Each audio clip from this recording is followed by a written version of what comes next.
Here today, of course, it's a Monday, and of course, last week we did not really take any health topics, but of course, today we're sure to take that because it's very important for us.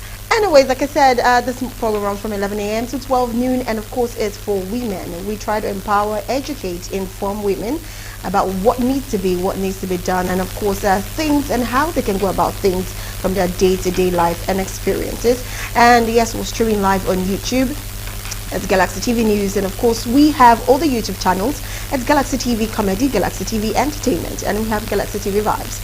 There you have the event and red carpet moment from every event around the country.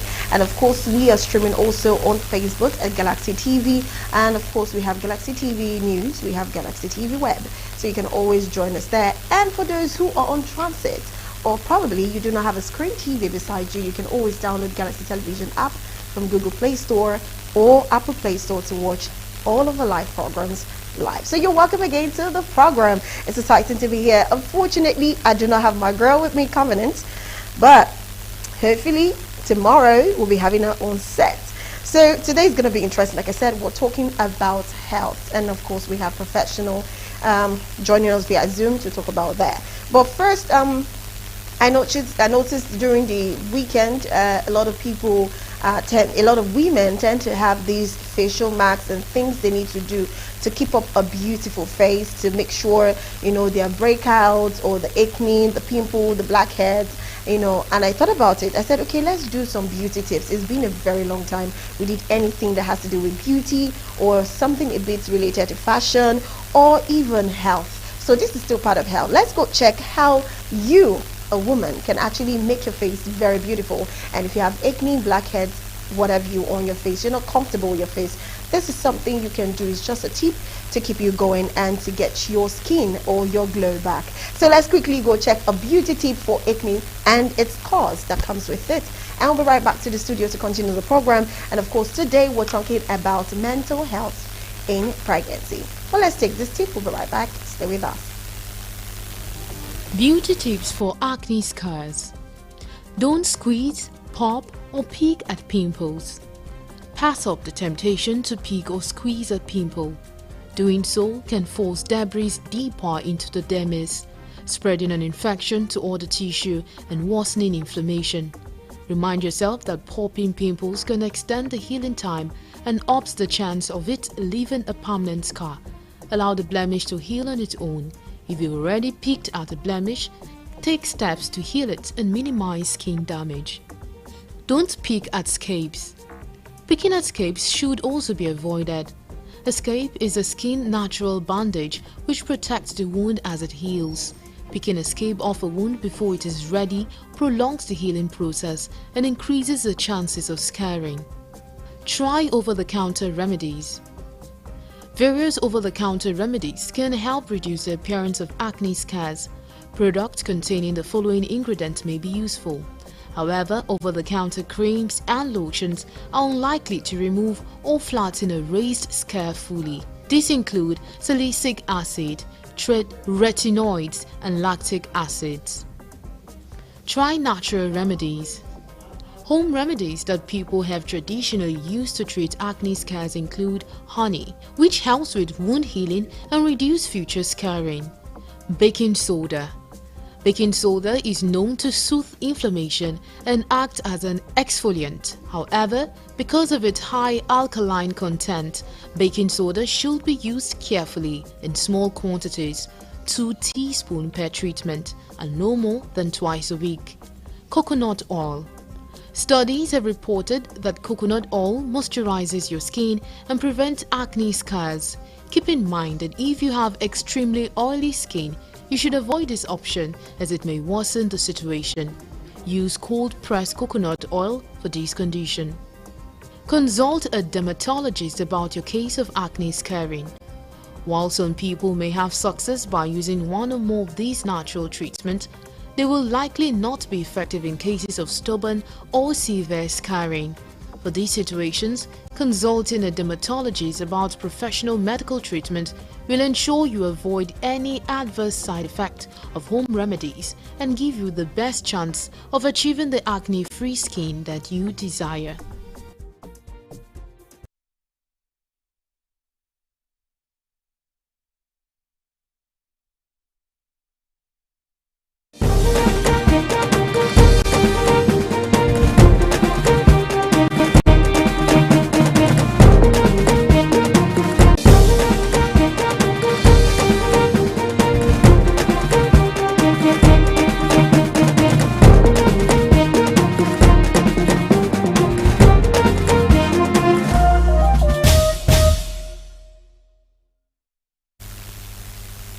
All right, you're welcome back to Women's Corner. Of course, like I said, that is an amazing tip you can do, or you can go by to actually beautify yourself, especially for acne and its scars. That's the scar that comes with it.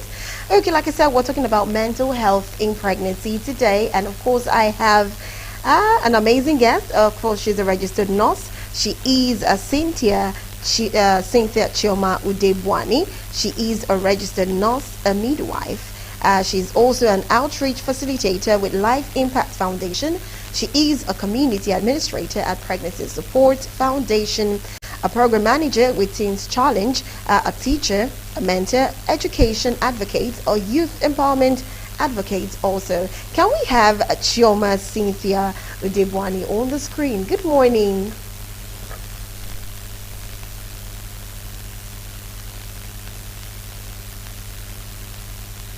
Good morning, Cynthia. How you doing? Good morning. Good morning. I'm doing great. How about you? It's good to have you, and congratulations. Congratulations to you on your day. You've joined the married gang, right?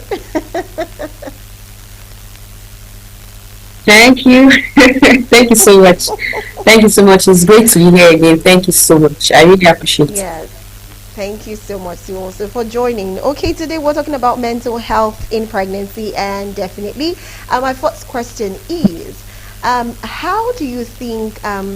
Okay, I was trying to talk to some persons online, and I realized that sometimes it's a bit difficult for a woman to be able to place herself in that position of knowing she's going to get pregnant and probably out of shape, out of shape, out of beauty, even in color. So how do you think a woman can prepare her mind mentally to be stable enough or to be able to embrace motherhood even before giving birth? What is the best way a woman can actually embrace that and be able to keep her mental state healthy?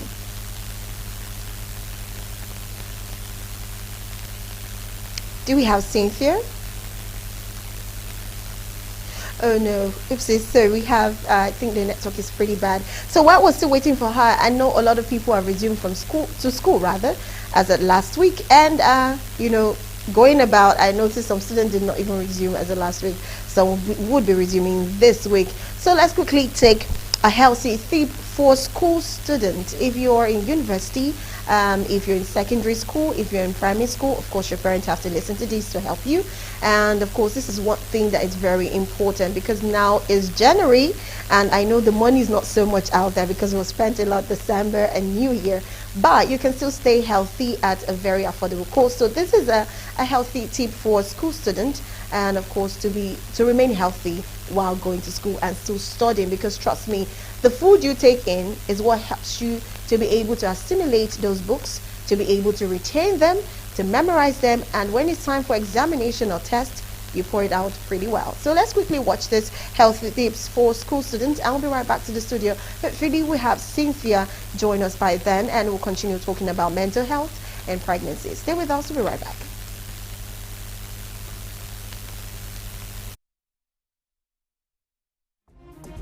Healthy tips for school students. Teach good hygiene habits. Some practices such as hand washing, using hand sanitizers, and following protocols during illness can ensure your child's wellness. Think of it as the car's handbrake against sudden health challenges. The most efficient method to prevent spreading germs is through proper hand washing. Encourage your children to sing the alphabet or the happy birthday song from start to finish while washing their hands to make sure that they spend an adequate amount of time on this task. Provide healthy meals. Offer your kids a range of healthy meals options, including a nutritious breakfast. Students who eat breakfast are more attentive during class compared to those who skip it. Compared to a full car, just as high-quality fuel is required for optimal performance, a nutritious diet is essential for your child's health and academic success. Prioritize a breakfast packed with protein and complex carbohydrate to jumpstart their day. Stay hydrated.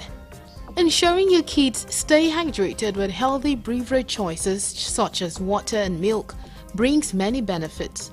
Think of water as the oil that keeps the body engine running smoothly. proper hydration helps prevent fatigues, enhances mood, aids digestion and maintenance, and improves brain function. Try eliminating sugary drinks like soda, sport drinks, and energy drinks from their diet, as they often contain excessive sugar, caffeine, and other nasty ingredients. Too much caffeine can lead to increased heart rate, elevated blood pressure, disrupted sleep, and feelings of nervousness and irritability. Maintain a regular sleep schedule. Your child needs at least 8 to 10 hours of sleep for optimal cognitive functioning and maintaining their energy levels throughout the day. In addition, a well-rested mind is better equipped to focus and concentrate during classes, leading to better learning and academic performance. Adequate sleep also helps with mental and emotional well-being, helping to reduce irritability and mood swings often associated with sleep deprivation. Set a routine. For almost all children, establishing routines provides a sense of predictability and structure, whether it is in the daily steps of preparing for school or completing homework, eating, bathing, and going to bed. Often routines can get out of step in the summertime, so as kids head back to school, focus on re-establishing routines. School-age kids need 8 to 12 hours of sleep, depending upon their age. Keep in mind that weekends count too. Try to keep your bed and rise times consistent to make Mondays easier. Get a move on. For younger kids, it's important to stay active all day long. Parents can help encourage an active lifestyle by fostering play activities and outdoor time and helping young kids reduce the screen time. Most of this activity should include walking, running, and other ways to make the heart beat faster. Kids should do muscle strengthening activities like climbing or bodyweight exercises 3 times per week and bone strengthening movements such as jumping and running at least 3 days a week. Tune into your child's mental health. Let your child know it's okay to talk with you about how they are feeling. Some children may avoid talking about touchy subjects. They may feel like they will be judged, lectured, or punished. Remind your child that they can tell you anything. Point out that these conversations will take place in a judgment-free zone and really listen to what your child is saying.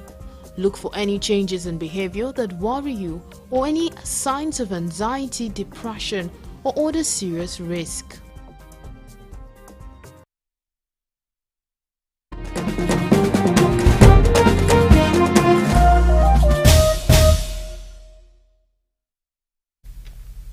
All right, you're welcome back to Women's Corner, and that is the healthy tip for school students, of course, those who have resumed, who are about to resume, and might be resuming pretty soon. Can we have Chioma Cynthia Odebwani on the screen again?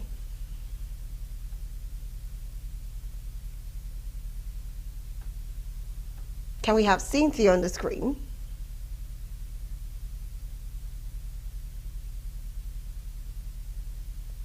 All right, let's take a short break then. Let's hopefully be hopeful that the network actually is on our side and becomes a brother. Okay, we have a hi Cynthia, welcome back.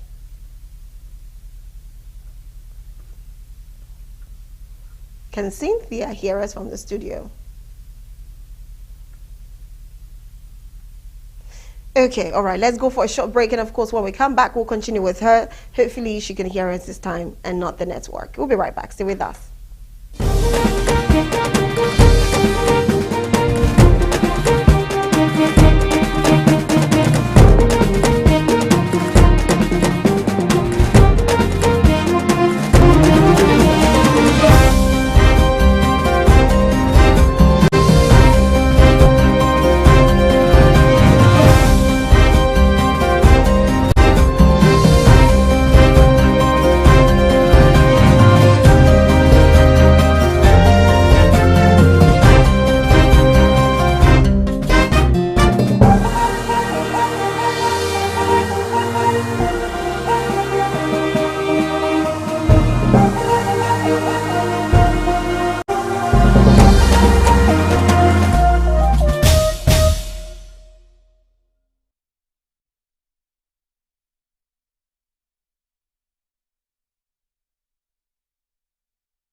Beauty tips for acne scars.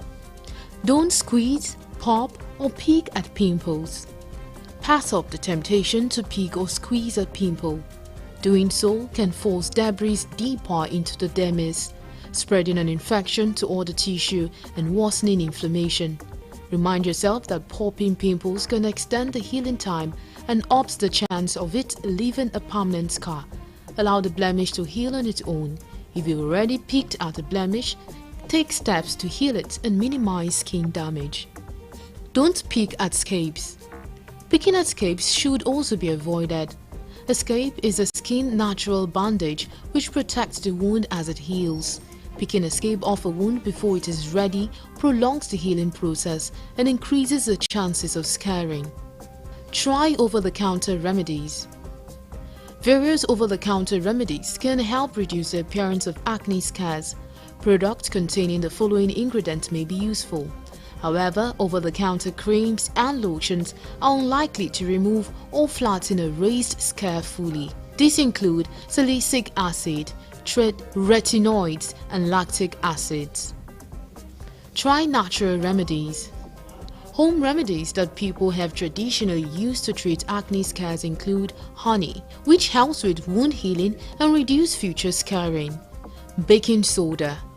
Baking soda is known to soothe inflammation and act as an exfoliant. However, because of its high alkaline content, baking soda should be used carefully in small quantities, 2 teaspoons per treatment, and no more than twice a week.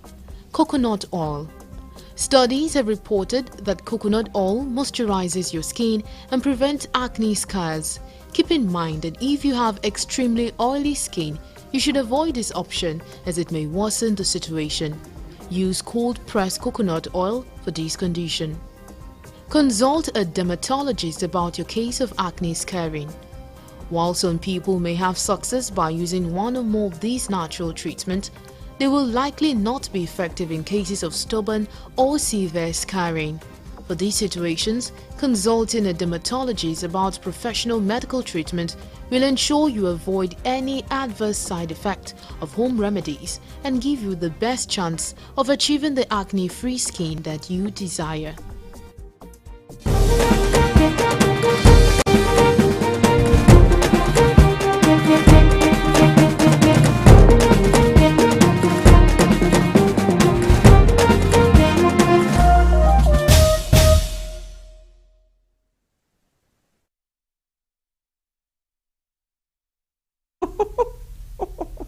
All right, welcome back. Ever ready? Ima, you can't catch me unawares. You know that, right?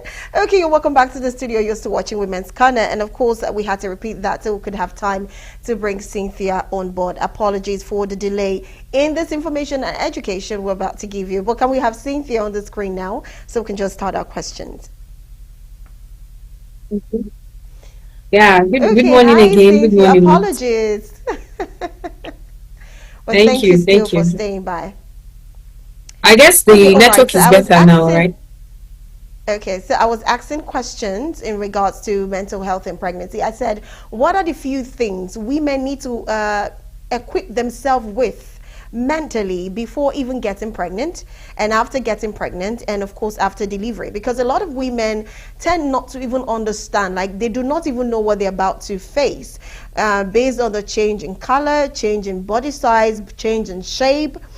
Sometimes their body changes, the nose, the back, you know, you get bigger, you start having different types of skin reactions, and you know, you start eating and you can't control yourself. And of course, I've heard a lot of people have different ways to handle their pregnancy. Some want to perceive raw meat, some want to perceive dry bones. That is after you've eaten the bones, you've sucked everything out. Some wants to just you know, smell sand. Some want to go to where you have gutter and just stay there to perceive something. Some want to stay beside fuel. You know, a lot of mental, you know, instability that some pregnant women have to endure during the phase of pregnancy and probably after. But what do you think a woman should be able to equip herself with mentally so that when all of this comes and afterwards, they are still able to have a good mental health? Okay, thank you. So if I understood you clearly, your question is, are there things that a woman should equip herself with? You mean like in terms of knowledge that would help when okay, so that's fine. Thank you very much for the question.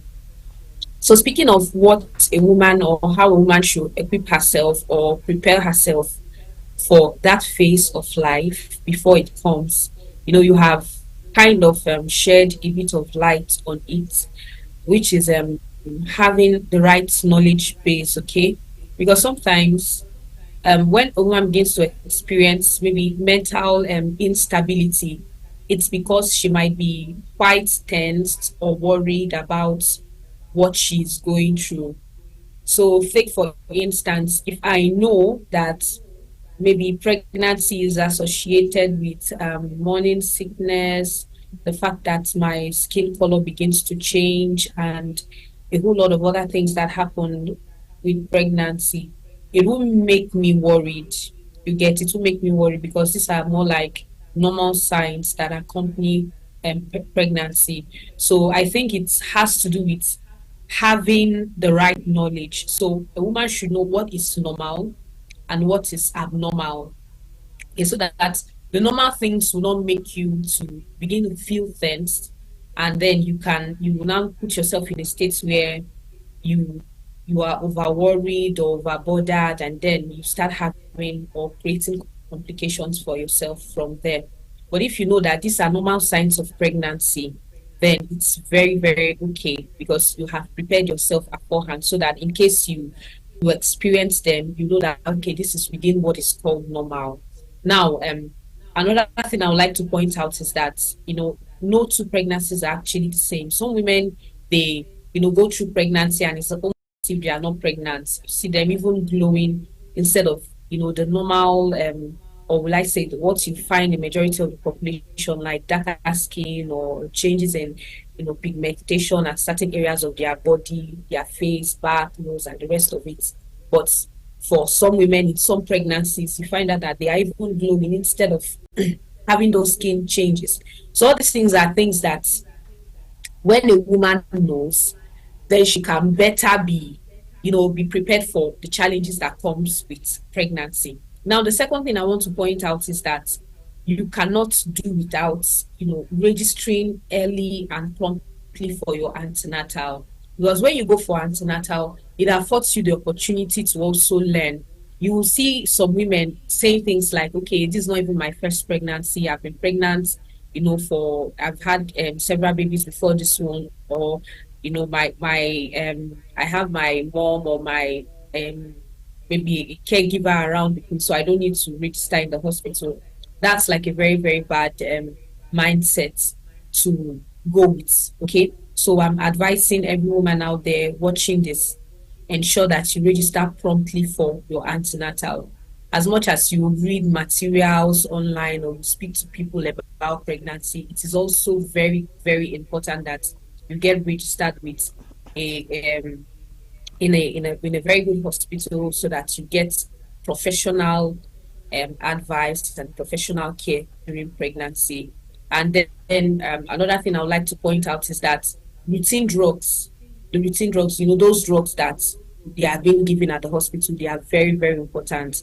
So I've come to see that a lot of women have problems with taking them because of maybe vomiting, nausea, and some other side effects that they might be. Let me not really call them side effects, but discomfort they feel anytime they want to take those medications. Now, one thing you know is that, most especially folic acid and the blood tonic you're being given, the fesolate, that's a ferrous sulfate that contains or that helps build your blood. It is very important because it helps build your blood. And one thing or one implications of not having enough of these minerals in your body is what results to those on we call it pica in pregnancy, when a woman begins to have some kind of cravings that are not normal.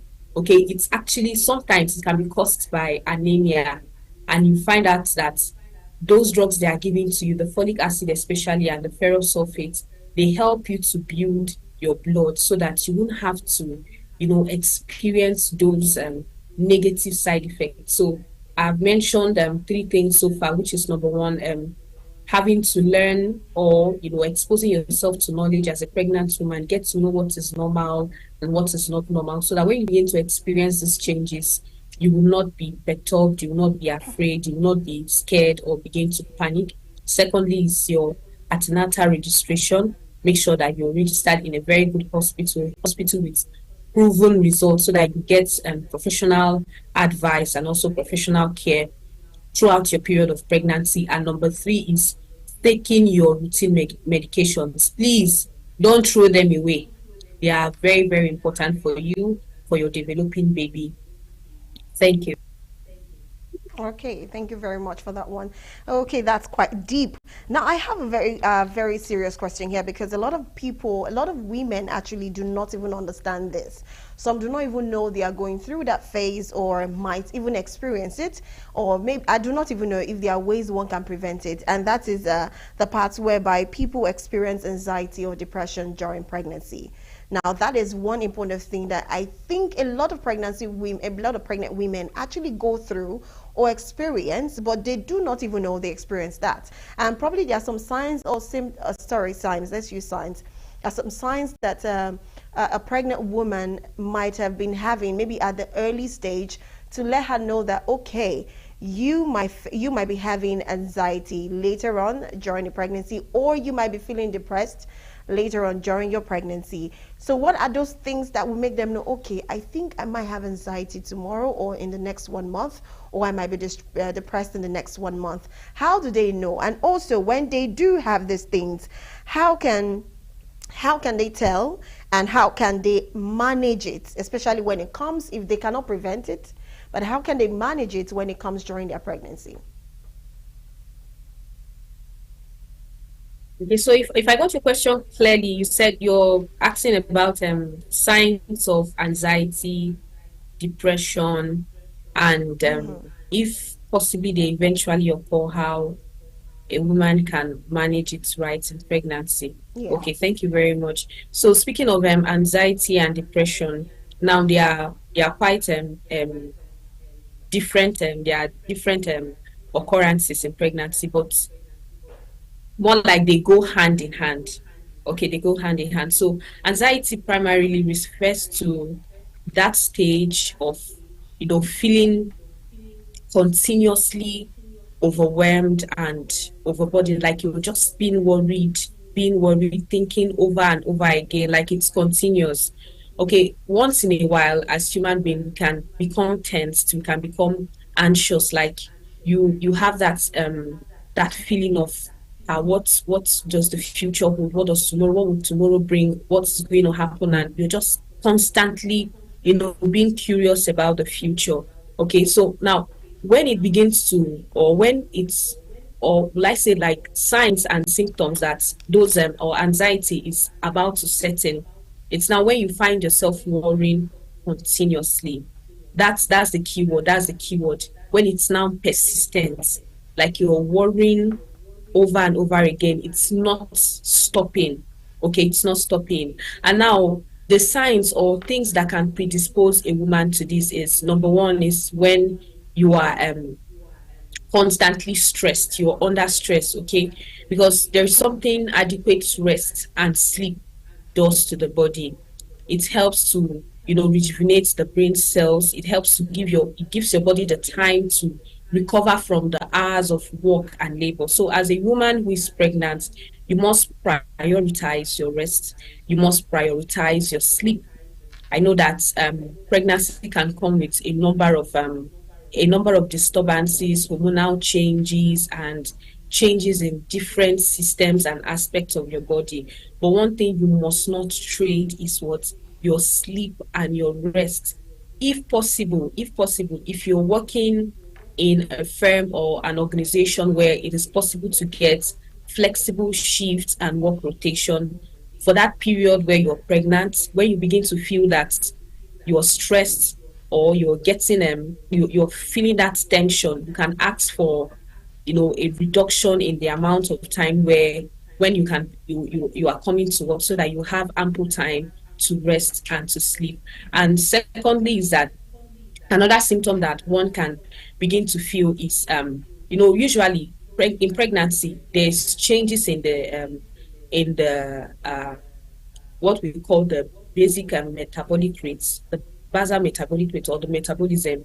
Because of increased metabolism, a woman's heart can become like can her heartbeat increases in pregnancy. Okay, but there is an extent to which it increases and then it becomes a problem. So when you are having what we call palpitations or excessive increase in the number of times your heart beats in a minute, it can also be an indication that you are anxious, or that you're setting yourself up for anxiety. Then another thing again is okay, for depression, you can have symptoms like feeling helpless, feeling hopeless, feeling sad, moody most of the time, and not, having pleasure in the activities that you usually used to find pleasurable before. This can be indications of that depression is about to set in, and that also anxiety is about to set in. So, like I mentioned earlier, if eventually these things happen, what you can do as a pregnant woman or a nursing mother to help is that make sure you to help yourself is to what? Ask for help.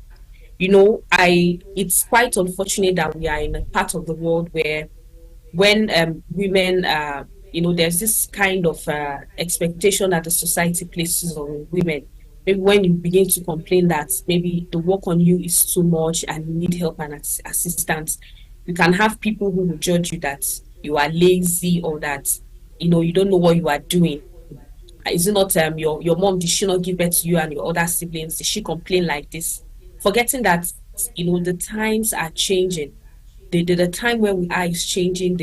The situation where we find ourselves in is changing.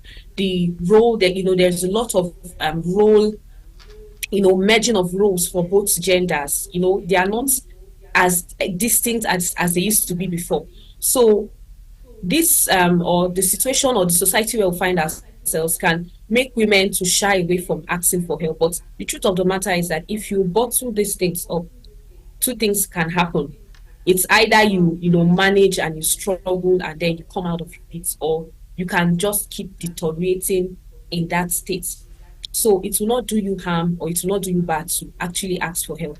If you ask for help and you are being shunned by your family members, communicate to that close friend, or you start looking out for support groups. Of course, there are a lot of them online, even in the hospital area. There are support groups where women, come together, and they can come together to encourage themselves. So one thing a woman can do at that particular time is to ask for help, because what seeking help will do for you is to find out the level of that depression, or how bad that anxiety is. If it's still at the very minimal level, you will still get the same advice from your practitioner, your general practitioner, or your obstetrician, to just rest more, eat more healthily, get someone to assist you with house chores so that you get to rest more. But if it has gone beyond a stage where it can be managed by those non-pharmacological means, then you can begin to now prescribe drugs for you to help control that anxiety and that depression. Thank you very much. Thank you very, very much for that response. Well, I got the part whereby I noticed a lot of pregnant women, barely do not even understand when they are being stressed. And that's what sometimes I feel like the reason why medical practitioners will always tell a pregnant woman, when they find out that it's looking like her stress level is high, they will tell her to take a bed rest for some period of time. And some of them would, yes, most of them, trust me, would always decline because the next thing is, I have work to do, I have this to do, I have that to do. But the medical practitioner has already seen that if they let you go, you will stress yourself, and that could cause a mental problem for you, or you could even end up losing that child, or maybe the child will start having one thing or the other. So they are just trying to make sure that you're stable and the baby is also okay. But anyways, thank you so much for going in depth with that one. I have another question, and that is the postpartum depression and, of course, the postpartum anxiety. What is the difference between these two? Because a lot of people do not even know the difference between a PTD for depression and, of course, a PTA. That's the anxiety part.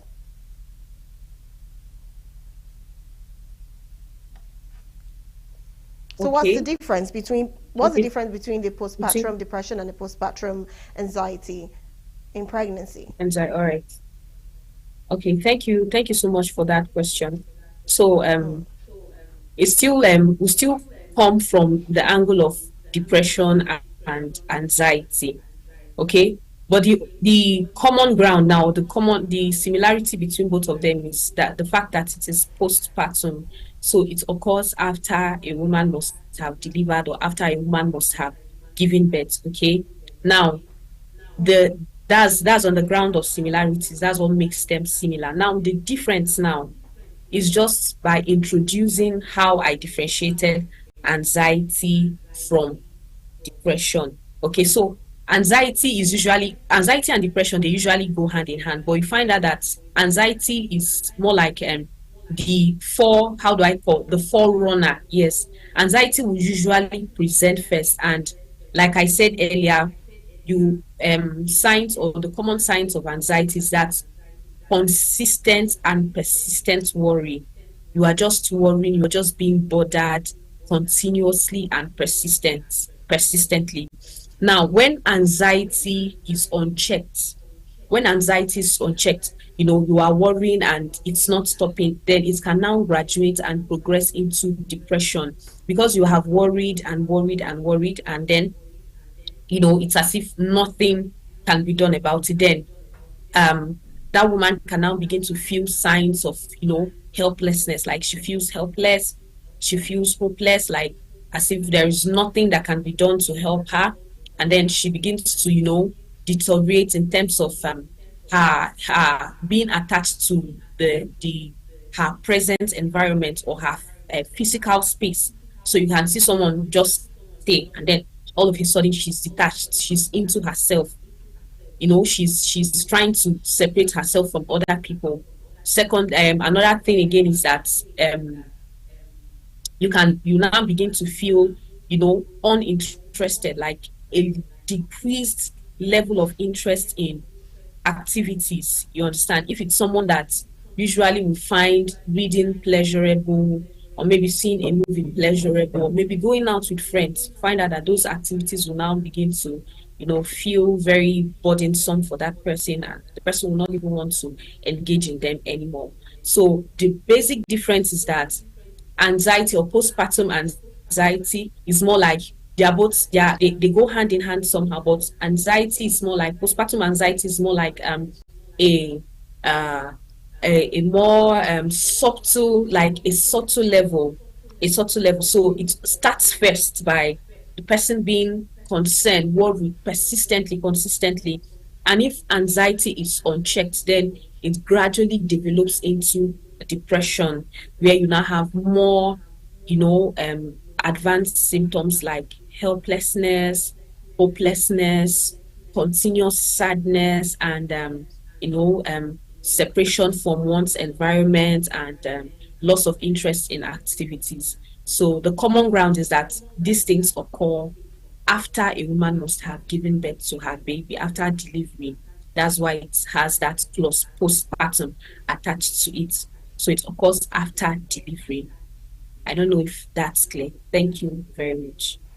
Thank you very much. That's quite clear and well understood. Anyways, our time is already running so very fast, and we cannot take any more questions because our time is already fast spent. But I really do appreciate you. I have one more question, but I'm sure there's a lot to actually understand when it comes to mental health in pregnancy. So there's going to definitely be a part two when I bring you on to talk about mental health in pregnancy, because I have questions like the signs of PTSD during pregnancy, how you can manage it, and some of the how to put it, some of the traumatic experience that people usually have, pregnant women usually have, and how they can deal with it, and when is the perfect time for you to always speak to your, healthcare provider.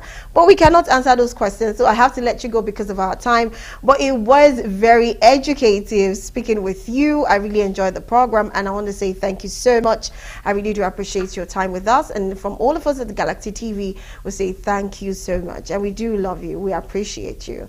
Thank you, Cynthia. I hope you enjoy the program. Yes, I did. Thank you so much for having me. I look forward to coming in as soon as possible so that we'll trash out the question and other areas that we've not been able to touch. So thank you very much for having me. Thank you very much. All right, yes, we'll definitely be having us soon again. We've come to the end of the program. No more tip. We can't take no more tip because, of course, the time was running out when we had the network issues. But if you want to know more about mental health in pregnancy, and probably you're planning to get pregnant, you're planning to maintain your mental health and to be stable, you just have to keep watching Women's Corner, because you do not know, we might come again next week to bring this topic to you. But until then, my name is Rose Blossom. Up next is News on the Hour, and right after that we'll be having right after that we'll be having the buzz, of course, with me, where we're talking about the state and affairs of the country. If you have missed this program for today, Monday, you can go to our YouTube channel or our Facebook. Just type in Galaxy TV News, and of course you can watch the program live and learn. And of course you can invite 1 or 2 persons, like and share and subscribe. Until then, I come your way again pretty soon in a few minutes. Do have a beautiful day for yourself. My name is Rose Blossom. Bye for now.